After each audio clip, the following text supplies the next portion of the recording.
You're pregnant and you're wondering what you should eat or drink or how do you do things differently now that you're pregnant. This is Mavis Schorn. I'm a nurse midwife and professor at Vanderbilt University School of Nursing. Generally, you know what a healthy diet is, well-balanced diet, and that's what you want to do in pregnancy. The only thing different, if you're already eating a well-balanced diet, you increase your calories by 500.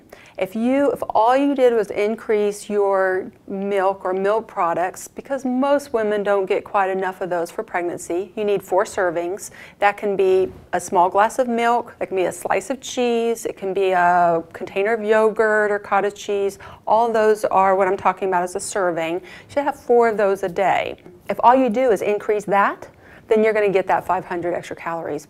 And do keep in mind that milk can be skim milk. It does not have to be whole milk. The only difference between all those different percentages of milk is the fat content. If you're used to whole milk, you might want to try 2%. Go down just 1 notch at a time so you can have a little bit less fat and still have the good parts of milk. Now, there are some guidelines about what not to eat in pregnancy that's important to know. You don't want to eat raw foods, okay, generally. So raw fish, so sushi, the sushi bar is your favorite. Pick the things that don't have raw fish in them until after your pregnancy. Raw meat, so your beef and chicken you want cooked all the way through. This is the time for the well done steak. And fish, I already mentioned sushi, you don't want it raw, but also consider what kind of fish when it's cooked.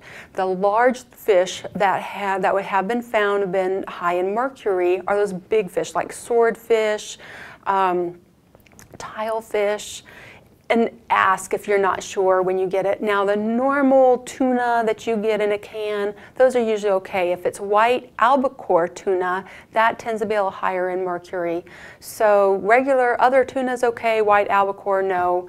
And the really big fish, not so much. Otherwise, fish has a lot of great contents in it, so it's okay to have, once or twice a week. Now, some other things to watch are some of the cheeses, the soft cheeses or unpasteurized cheeses. So that would be things like brie or goat cheese. Deli meats, be careful of those. There is a risk of listeriosis in there. So that includes hot dogs, but also those other sliced like bologna and other things, the ham that you can get from the deli meat. If you have those and you'd like to eat them, the best thing is to go ahead and cook them. But you may want to just be on the cautious side and not have them at all. So let's go ahead and talk about some liquids. Often I get asked about caffeine. Caffeine is a stimulant.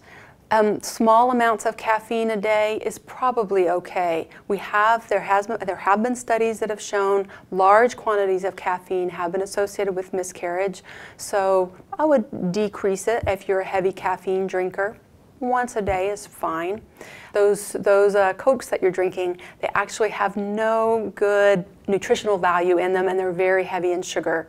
And if you're a diet Coke drinker, then the artificial sweeteners, as best we know, are safe in pregnancy. But again, you're really getting no nutritional content from it. Another one that's really is an important one, and that is alcohol.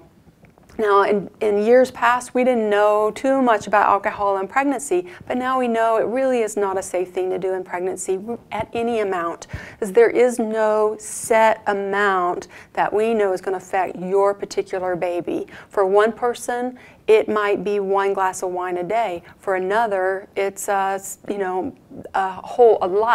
glasses. But who wants to take a chance with their particular baby? So the guideline is no alcohol in pregnancy. Now, you may have some special needs.